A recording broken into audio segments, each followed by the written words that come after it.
The workshop that I'm going to be doing at the Airmic conference in June really is a claims-specific workshop that relates to boardroom risks. So D&O, regulatory activity, cyber.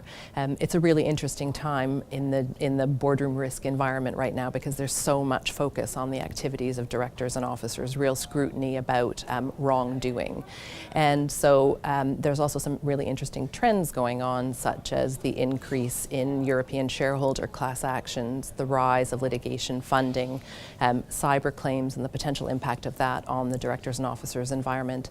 We've very recently seen, for instance, the first class action in the US arising from climate change. So as I say, really interesting time for the boardroom.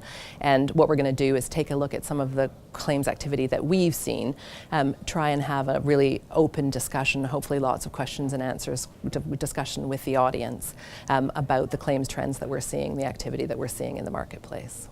Some of the questions that I might be dealing with relate specifically to the claims process, because although a lot of risk managers are very familiar with the underwriting process, like going about buying a policy, many of them probably haven't had a big claim or a substantial claim.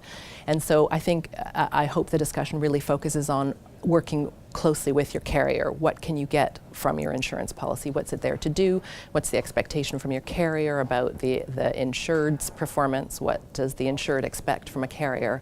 Particularly, as I say, in this quite volatile environment that we're dealing in, I think there's a lot to be learned about how to prepare for a claim scenario before it happens. What are the types of things both the insurer and the insured can be doing to make sure that the claims process is as smooth as possible? At the workshop, I would really encourage anyone to attend. It's not directed only at risk managers or only at brokers. I think the topics we're going to cover are really of wide-ranging interest to a broad audience. So as I say, would really encourage anyone who's interested in the claims process in particular, in what's happening in the D&O environment, to come along.